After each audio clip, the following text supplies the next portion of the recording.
I really just want to really get real. I really just want to speak from my heart and let the Spirit move on me to tell you what's in my heart to tell you.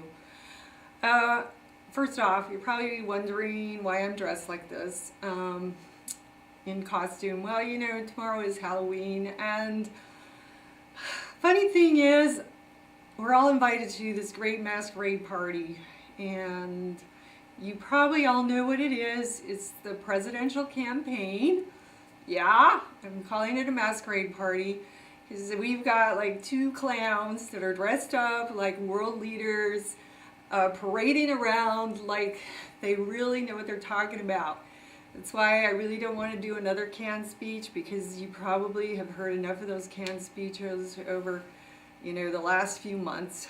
So why I call it a masquerade party is because it really isn't a presidential campaign. It really is a religious campaign or a religious war between two men that belong to two of the most radical religious groups on the planet. And it's a little bit scary. I mean, we're talking about one belonging to the Muslim religion and the other one belonging to the Mormon religion. And as far as I'm concerned, it really is just a religious war that we're involved in as the public, you know, as American citizens. Let me kind of explain to you what I've learned about both religions. I don't know a whole lot about the Muslim religion, but I do know a whole lot about the Mormon religion because I was born Mormon. Three other things that they do have in common. I mean, obviously, you know, politics is here to polarize us because we're split as a nation, you know, right down the middle, Democrats and Republicans. And so, yeah, it is a war. It's a warring faction between the Democrats and the Republicans, and that's what politics is designed to do, is to polarize us into two camps, to keep us separated. And religion does the same thing. It polarizes us. It secularizes us into separation and war, and that's what religion has always been designed to do. Even Christianity, you know, over the years, it has gotten so much more and more secularized to the point that we don't even know what Christ taught. And so what I'm here to talk about is, I don't want to really dwell on the downside of things, but I do want to inform you. I really want to get real with you as far as what's really going on in this country, in this world, you know, on this planet, on Mother Earth, so that you can make different choices in your life. So I'm going to go back and talk a little bit about some of the agendas that these two presidential candidates have in mind for us, the American public. First of all, I apologize, President Obama. I don't know a whole lot about the Muslim religion, but I know for one thing that they believe that they are the only true religion on the planet. And this is a little scary. And again, the Mormons, they believe that they're the only true religion on the planet, and that God, or Allah, or whatever you want to call that great force, is behind them to promote this one world, one government program that they're all promoting in the name of God. And that's a little scary to me, that they're doing all of this in the name of God. Another thing that really scares me is that they're really big about getting converts to their way of believing, that they're right and everybody else is wrong, because obviously they believe that they're the only true religion out there. And another thing, and the third thing that really worries me as a woman, is that both of the religions are well known to discriminate against women. They have mandates in place. like the Sharia law that Obama has put in his Obamacare package that basically discriminates against women, that women are to be subject to their husbands in all things. Well, that's what I grew up with. That's the type of belief system that I was born and raised in. And I'm going to tell you a little bit about my background history growing up Mormon. I was born and raised in Salt Lake City, Utah, to a Mormon family. I was fifth generation Mormon on all four sides of my family. So I was pretty well indoctrinated and inundated with Mormonism. And so from a young age, I was told that women could not hold the priesthood, that men were the ones that were to lead their wives into heaven, basically, and that they really didn't have a voice. That, it was kind of like the Pauline Gospels that said, women are to be silent in church, that they're, to basically subdue the feminine voice, that women were to stay at home, take care of the children, which I did. I had 10 children of my own, and I have 16 grandchildren, so I did that role. I did the role of the woman at home type of role. And I'm here to say that growing up Mormon had an effect on me. I lost my voice as a woman. And, not only that, but I was indoctrinated in this belief that you have to go through the Mormon temple in order to have a celestial marriage, an eternal marriage. And I believe that wholeheartedly. And so I did. I went through the temple, and when I got there, there was nothing that had to do with Christ. These were all Masonic rituals that I was involved with, blood oath rituals, and, really scary things that were taught to me in the Mormon temple, that if I revealed any of these secrets outside of the temple, that they would, tear my tongue out by its roots and slit my throat and disembowel me, cut me open, disembowel me. And these were the things that I learned about in the Mormon temple, and it was frightening. It was like, what does that have to do with Christ? What does that have to do with Christianity? Christ taught, we're all one. God is love.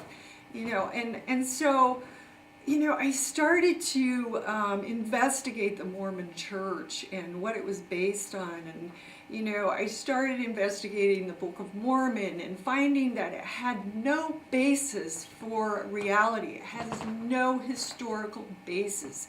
They say the Book of Mormon was a history of the Native Americans. It wasn't.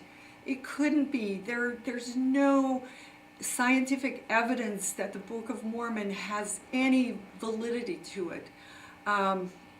First of all, there's no geography, there's no archaeological discoveries, there's no DNA link-ups. And as I started following my own path of enlightenment, I started doing yoga, and I started doing TM, and I started engaging in some of these other, I don't even call them religions, but spiritual paths that led me on a path to discovering who I was and my purpose here on this planet. And at one point in my life, I had to find out directly from God who I was.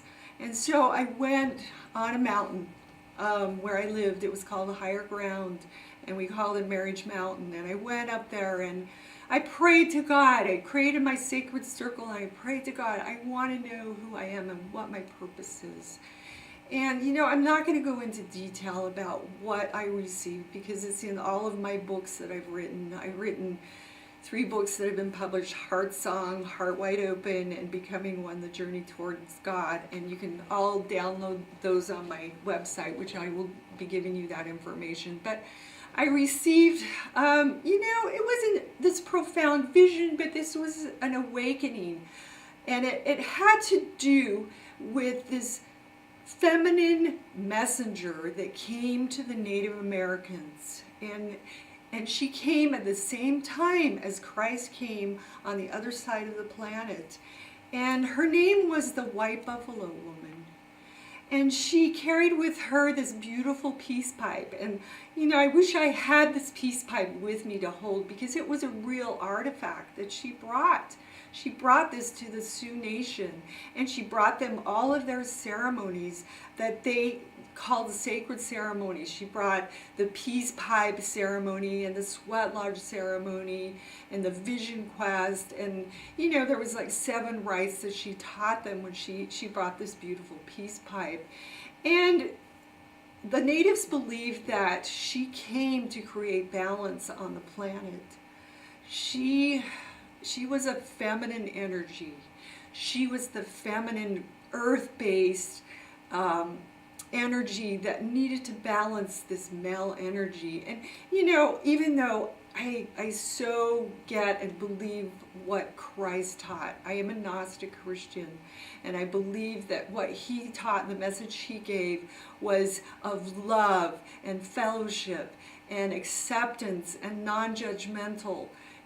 And these were the concepts that he taught over on the other side of the world, on the other continent. And then the White Buffalo Woman came on our side of the continent in the Americas, and came to the natives, and she taught them some of these purification rites.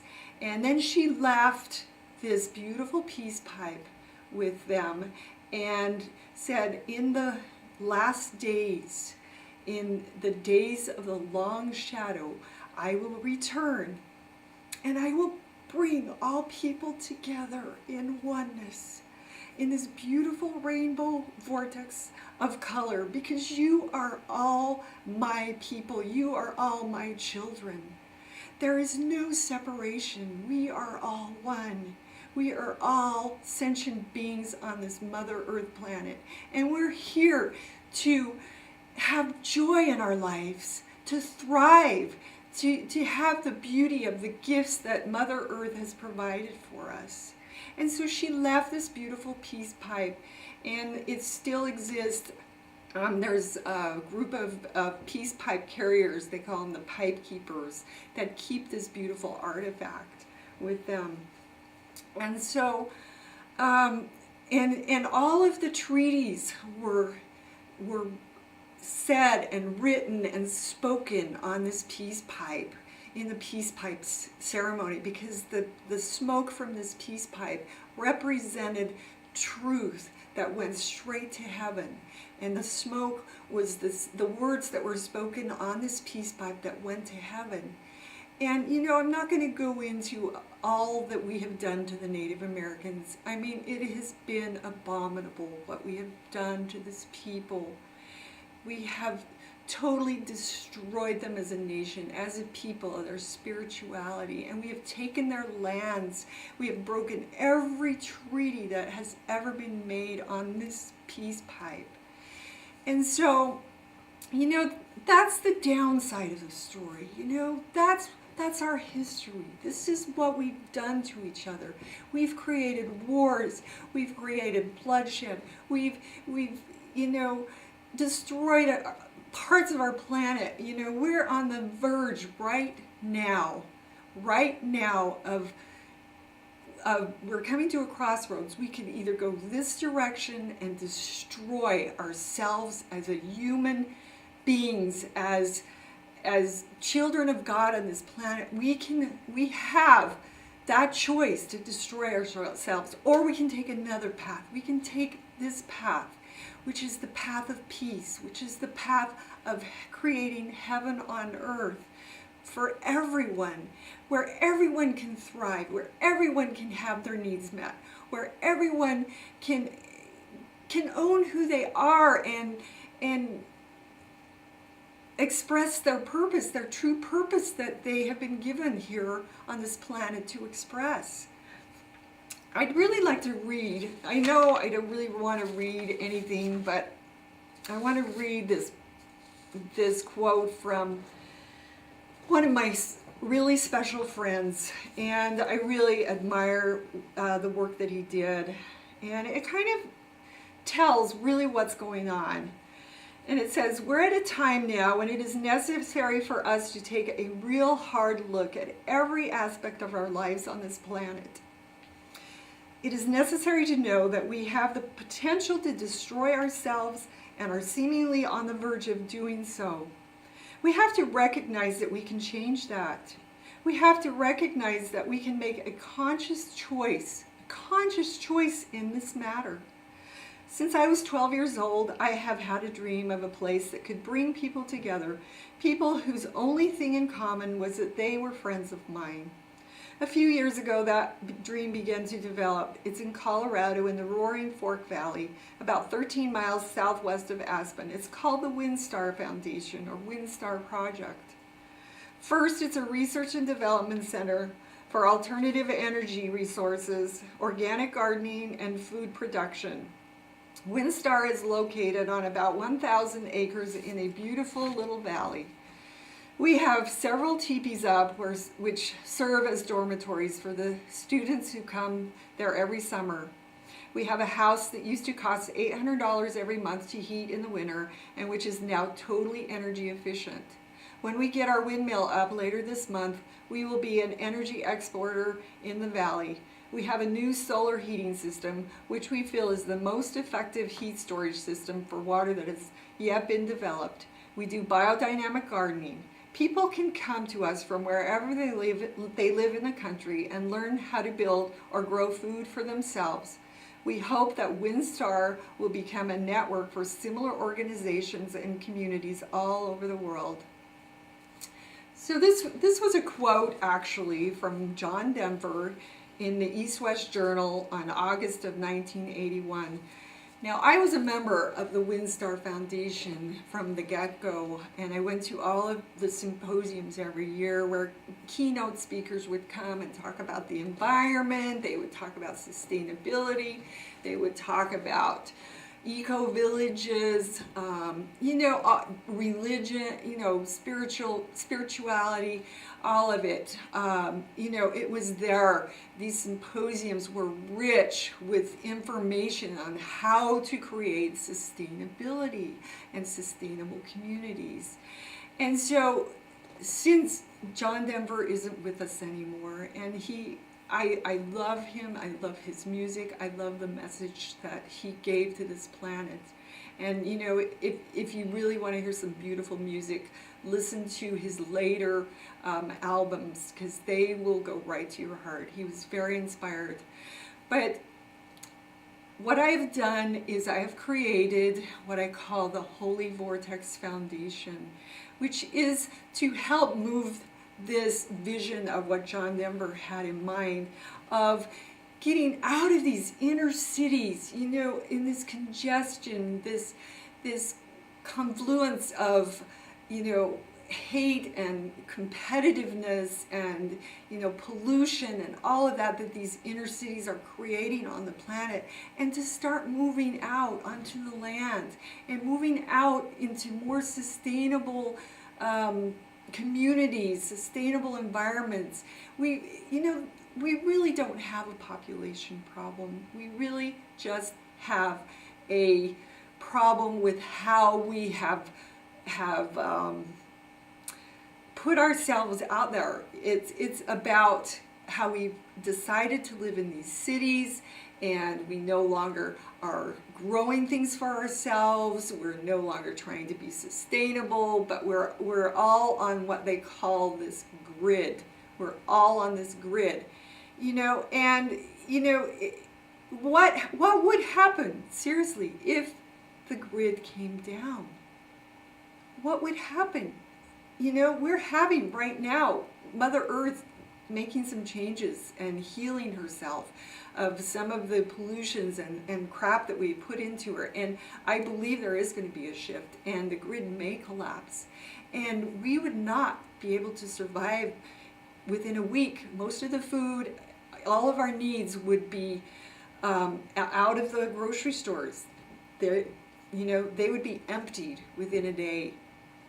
And so I don't know if there's time for us to do what my vision is for the Holy Vortex Foundation. And so I'm going to read to you what what this vision is that I have for the Holy Vortex Foundation.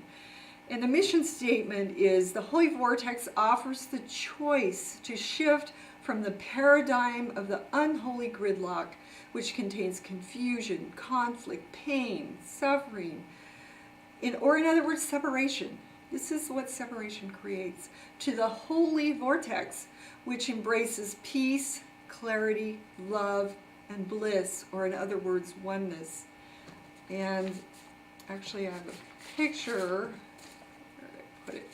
This is actually the logo, and you can go on my website and see the logo, because I'm going to talk a little bit about what the logo represents.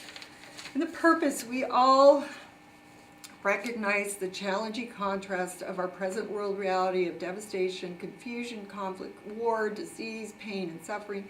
Yet no single organization offers solutions to remedy this apparent problem. The Holy Vortex offers a template where each and every human being can begin his or her personal journey towards oneness.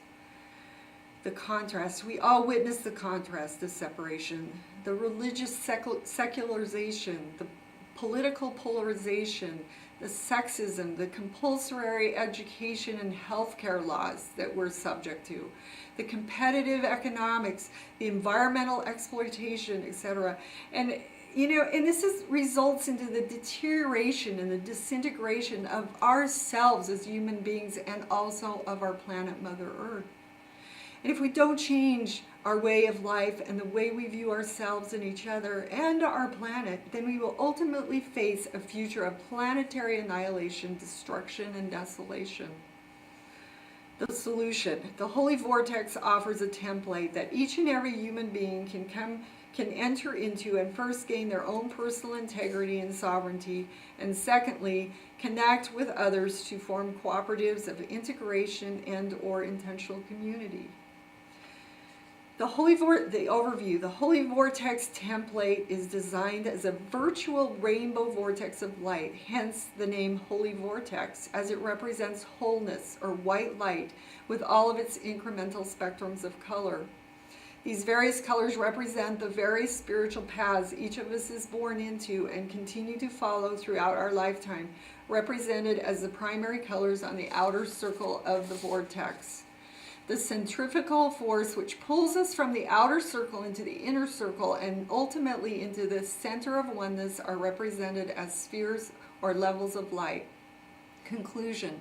As each of us recognizes where we currently exist on this rainbow vortex of light or template, or the vortex of light template, we can consciously choose to continue on that particular ray of light or emanation, or move to another ray of light or emanation, yet eventually realizing that all rays of light originate and will ultimately converge into the white ray of light, which is illumination and or enlightenment.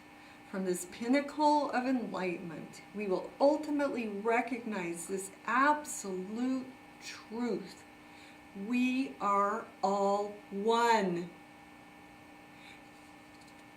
That is the absolute truth of who we are. We are all one, and what we do to another person, another human being, another plant, another animal, we do to ourselves.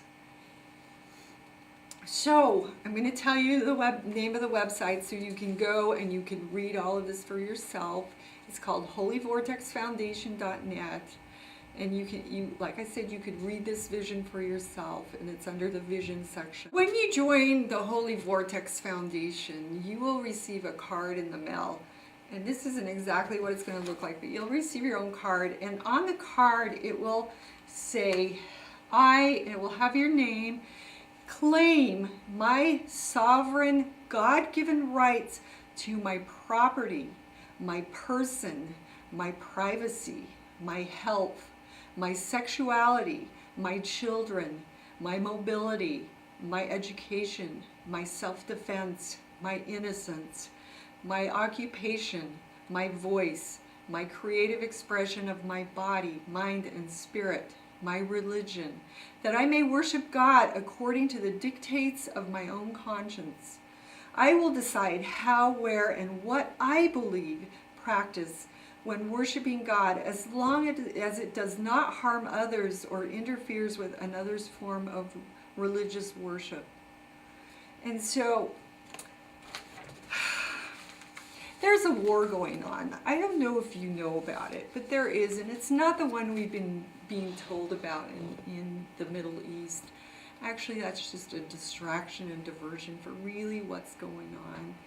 And it's a war to gain back our personal rights, our God-given sovereign personal rights that have been taken away from us inch by inch by inch by the powers that be. I don't know. It's this ambiguity. I could name names. There's plenty of people out there that know who they are and will name the names. In fact, one of the best movies that are out there right now is Thrive by Foster Gamble, and he does a really great job of disclosing to the public really what's going on this planet.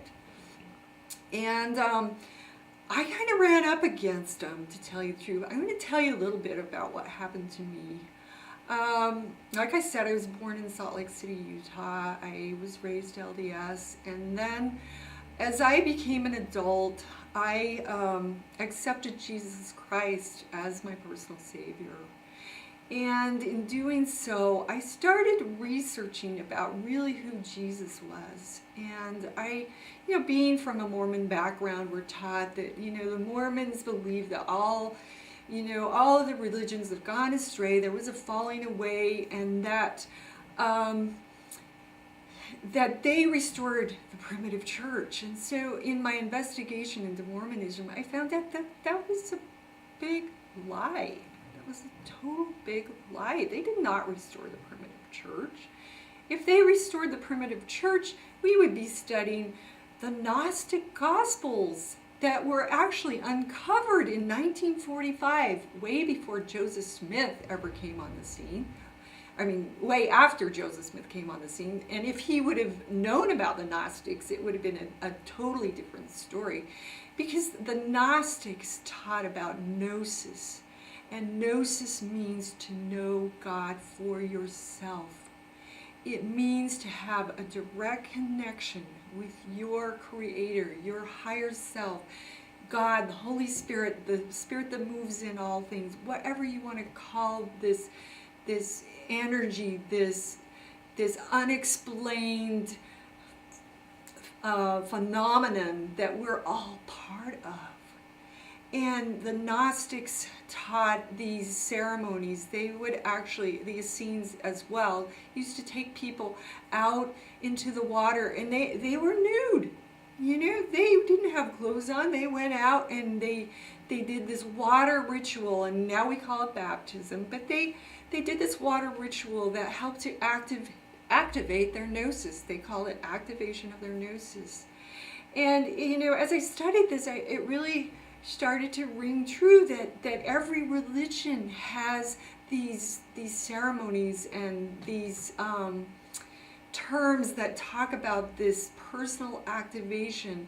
As I started studying Tantra, I learned about Kundalini awakening and how that when we release all of our resistance within us and all of the programming and all of the belief systems, once we release all of that, give it to God, that we can receive this great awakening into who we are. And it's called a Kundalini awakening, and that's what the Tantric or Hindu church taught. As well as the Native Americans. And that's really where I received my great awakening, or my Kundalini awakening, or my Gnosis awakening, was through a Native American experience that I had with a shaman whose name was Speaking Wind. And I'm not going to go into a lot of detail. It's all in my books, and they're going to be online. But he called it the oneness, and the Native Americans call it entering into the oneness. And this is what the true spiritual paths have taught, that we don't need to go through a bishop or a stake president or a pope or a a guru or even a shaman. We can go directly to God. We can go ask God, please tell me who I am. Please wake me up to who I am. That I am God's seed. I am the seed of God, and therefore I have the power of God within me. I have the power of God to create my life the way I want to create it. This is our heritage. This is what we came on this planet to express, to totally express our divine calling. And so, when I had my great awakening, and it was in a vision quest, like I said, up on top of I call it Marriage Mountain, and I realized that I had a message that I wanted to bring to this planet. And so I started my own church in Salt Lake City, Utah, of all places. And I called that church the Church of the Gathering of What is Real. Because that was according to what my vision quest had told me. That this is really, it was a misnomer that it's this gathering of tribes.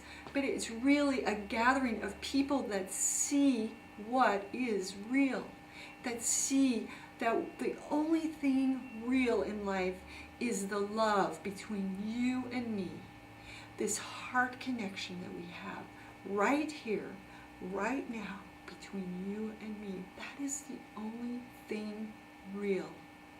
And that's why I established this church, and I started developing these Heart Song Healing Centers, where I could express my message. I could share my message of what I received directly from God.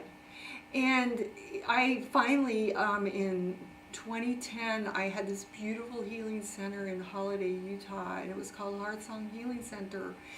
And I was performing some of these ceremonies that were very sacred to me. I was doing Watsu, which was a water activation of Kundalini energy, and I was doing some laying on of hands, which I called Nirvana, which Nirvana means heaven, and I was doing the Ananda Nirvana, which means blissful heaven or blown away bliss. And it was to help people to wake up the energy within them. This is what Tantra teaches. Tantra means energy, weaving. That we have this energy within ourselves, that we are temples of light, and there's chakras that represent each color of the rainbow, which is really what the rainbow vortex is this energy within us. And when it's woken up, we feel, oh my God, I feel connected. I feel spiritually endowed with my spirit calling, my purpose here in life. And so I was doing these ceremonies, and it was in a beautiful place, and it was in a very sacred area, a sacred space that I had created. And, Holiday, it was a beautiful area of town in Salt Lake. It was a suburb of Salt Lake that I practiced, and it was very Mormon influenced. There was a lot of Mormons. And I had been very successful in helping a lot of people to wake up that gnosis in them, and evidently word got out, and the powers that be, I'm not going to name names, decided that they didn't want me working there anymore. That I was in conflict or contrast with the local religion, which was Mormon. And so they did a sting operation on me, and they planted a undercover cop that joined my church, and everything I did was very sincere. And so when I was doing some of my whole body healing, they brought in the whole SWAT team, basically 10 of Salt Lake City Vice Squad, to arrest me while I was doing these healings. And so, I asked them to leave politely after I talked to them for over, an hour, trying to explain to them that I was a church, this was my residence, that I had a right to be there. Could they show me any arrest or search warrants? No, they couldn't. They didn't even read me my Miranda rights. But I got hauled to jail.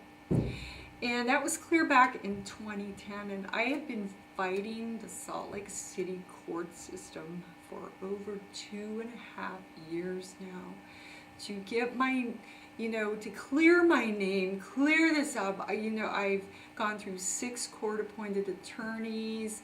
I've gone to over a dozen court hearings, finally to the point that when I was to go to my jury trial on February 15th of this last year. And I said, let me just tell my story in front of a jury of my peers. There's got to be one sensible person on this jury that will find my innocence. And they prolonged it and tried to wear me down.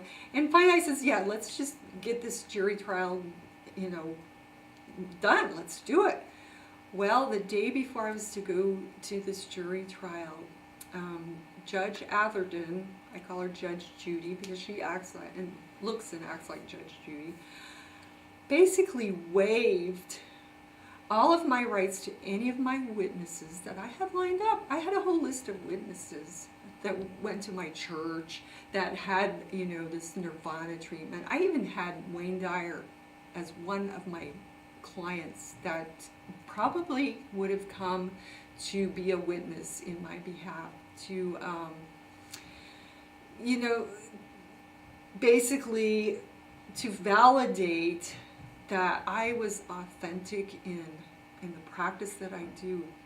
The practice that I did. I also had James Mooney, who had fought for the use of peyote all the way to the federal court. He was willing to come as a witness. I had experts, I had professionals that would have shown up to my jury trial to defend my innocence.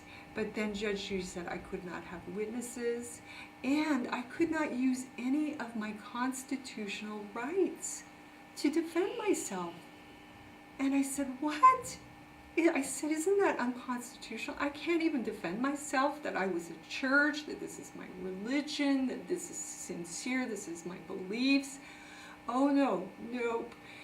I said, the only thing you can do is you can tell your story, and the undercover cop, and really the only evidence they had, okay, now don't laugh, the only evidence they had is that the undercover cop, Officer Pregman, I'm going to name names, was touched twice. I touched his dick twice while he was laying face down on the massage table.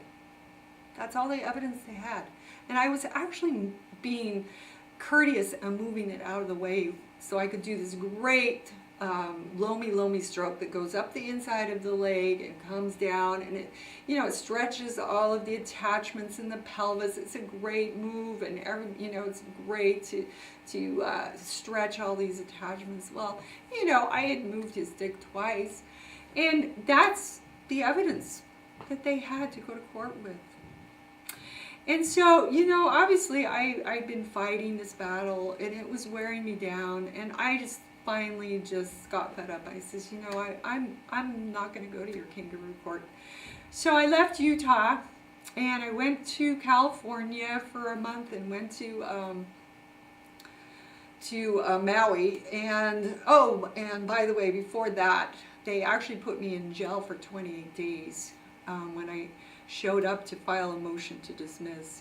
And this was this is before they even convicted me of any crime. I mean, I was not even convicted. Judge Atherton decided I needed to spend 28 days in jail because I decided to file a motion to dismiss, pro se. So I said, great, I'll write another book. Great. I had a lot of time on my hands, so I wrote one of the best books probably that I've ever written. It's my 5th book that I wrote, and it's called, get this, White Buffalo Woman. Because I had some pretty profound experiences while I was in jail. Some pretty heartbreaking ones too. about stories of the women that were in the Salt Lake City prison that should not have been there. And they were heartbreaking, heartbreaking stories. I would never have believed it had I not been there personally and interviewed all of these women. And so this book, White Buffalo Woman, that will be on my website. You can download it for free when you join as a member. Has all these stories plus my story in detail about, you know, the persecution, prosecution that I had to endure in this Mormon community of so-called saints, of Christian saints. And so, yeah, I think it's time that I came out and told my story, because we now in the next week are having to go to the polls and elect a new president. And we've got one president, Mitt Romney, who is known Mormon. And so I'm not going to throw mud, I'm not a mudslinger, but before you go to the polls, I would love for you to go to my website.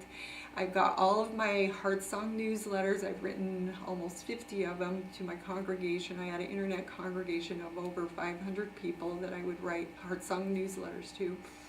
But there's two I would really like you to read before you go to the polls. And that is None Dare Call It Conspiracy, which basically exposes really what's going on this planet. The other is Mormonism Through the Veil. And so you're welcome to go on there right now. Go to my website, holyvortexfoundation.net, and read those before you go and vote on November 6th. So you really know what Mitt Romney believes in. And do you really want a president that believes that when the prophet speaks, the thinking will be done? And that goes around wearing, you know, these funny underwear that's got these Masonic symbols on the nipples, and pays 10% of his annual income. They have to pay 10% of their annual income to go through the temple and be a card-carrying Mormon.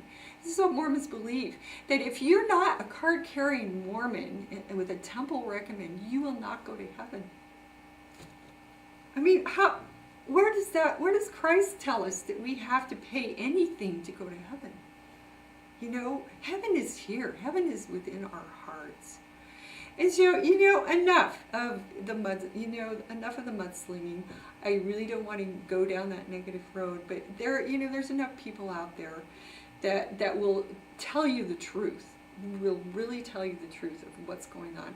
One of the people that I really have a lot of respect is David Icke, and he's one of my favorite authors. And you know, people that know me know that two of my favorite authors is Wayne Dyer. I love him. I want him to know that I so honor and respect the work that he's doing. And also David Icke, one of his most popular books is called The Biggest Secret. And he just goes and exposes everything the way it is. You know, he's a prolific writer. Prolific writer, which I am too. And I love to write. And he really does a great job of divulging really what is going on on this planet. And there is really no secrets anymore. There really isn't. And so just to close, I want to read from his latest book. It's called Human Race, Get Off Your Knees, The Lion Sleeps No More. And I actually heard David Icke in Maui when he was here in March, and I was blown away at the knowledge this man has and the way he is so committed to delivering that knowledge to people.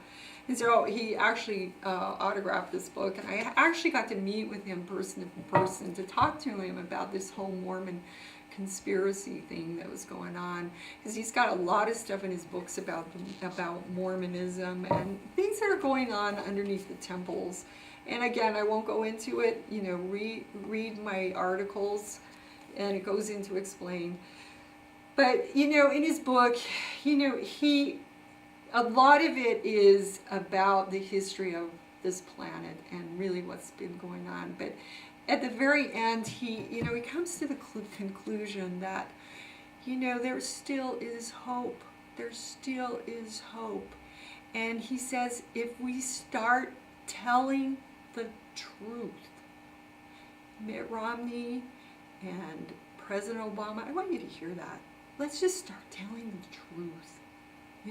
Once and for all, let's tell the truth. Kind of like the emperor, the little boy in the emperor's new clothes saying, he has no clothes.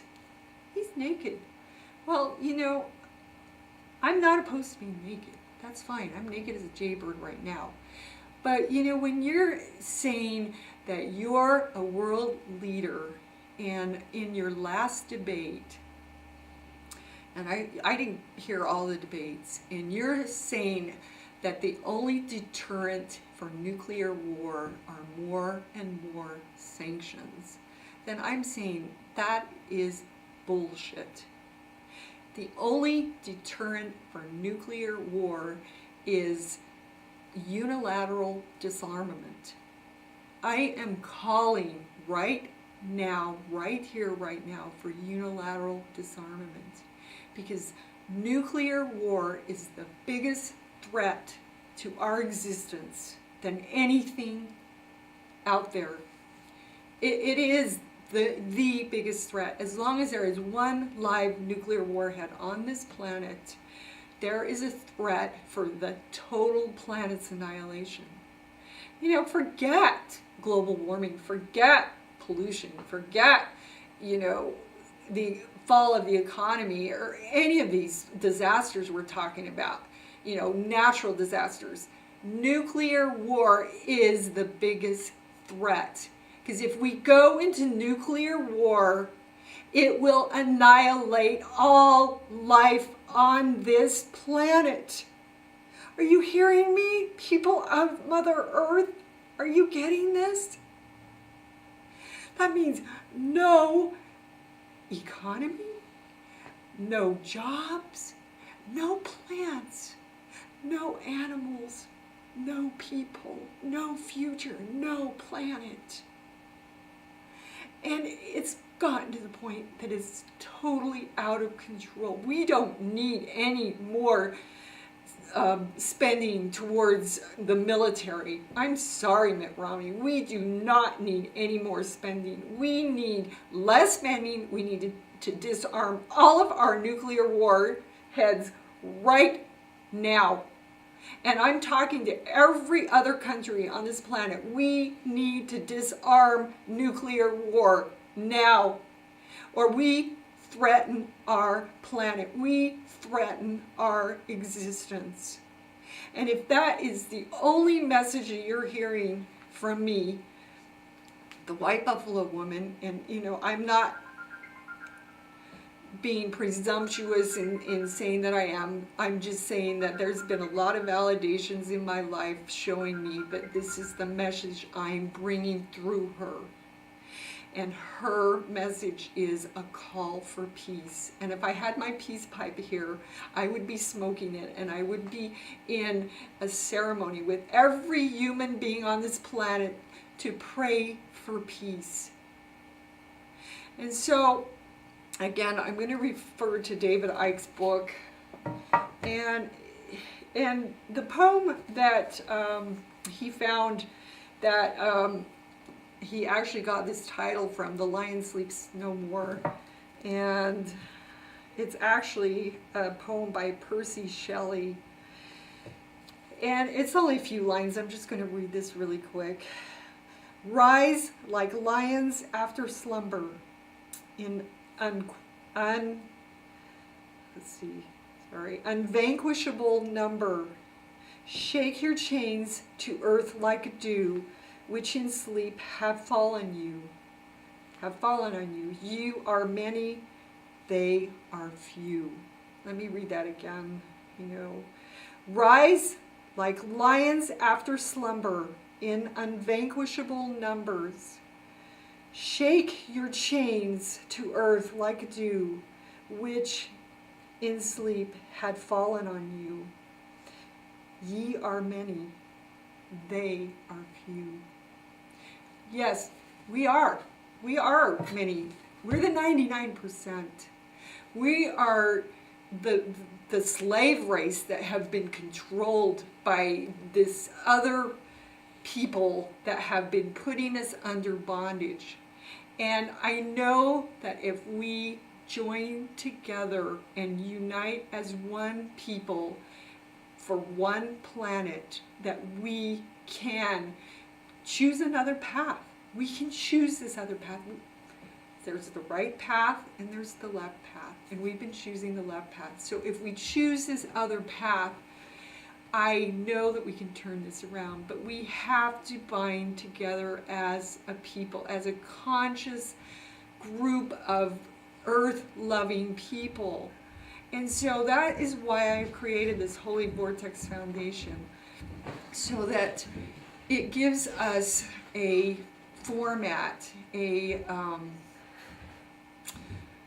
template that we can all move into, we can all connect together, we can all get our cards, we can all say, no more. I'm standing up for my God-given sovereign rights. And once you sign up, I highly recommend, and there's going to be a sign-up form, that you send that form into your local government, into your local and federal government courts, and this will tell them that I no longer subscribe to these laws that have put me into bondage. And I'm not going to go into all of the laws. I mean, we are subjected to so many unconstitutional laws. It's ridiculous. And so when you join this Holy Vortex Foundation, we are going to have a master list of people that want to join. Right now, I'm not asking any money from you. You join for free, because right now it's at a critical level right now. I mean, seriously, we are at a crossroads. And so I'm not saying you have to pay anything to join as a member. Obviously, we can use donations. I haven't set up my iPay account because I'm having a little bit of difficulty with the banking system, and I really don't trust them, actually. So if you do want to donate, there is some information where you can send in your donations, and all of those donations are going to go first and foremost for a legal defense fund for people like me that are willing to be out there standing up for our constitutional rights. And not just our constitutional rights. I mean, the Constitution was designed to protect our God-given sovereign rights.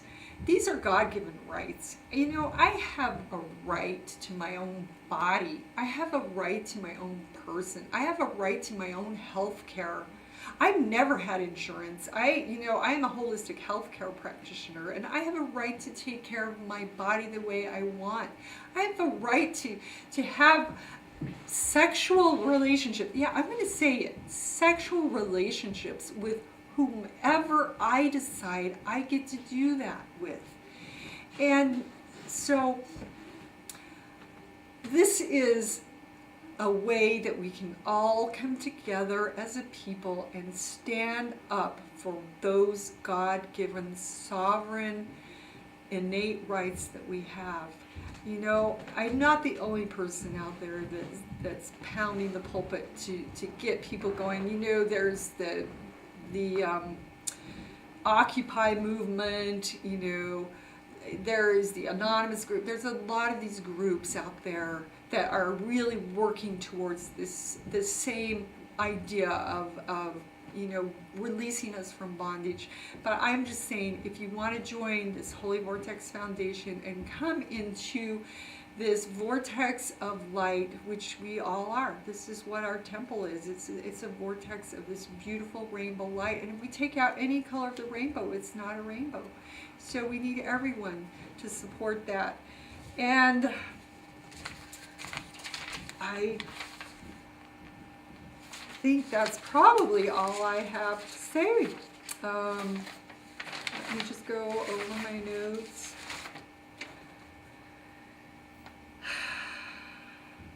It's going to take a strong alliance of conscious individuals to change the course of history.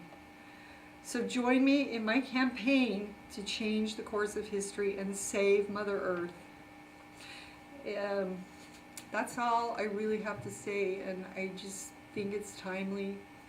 Tomorrow's Halloween. Let's all dress up in our peacekeeping costumes.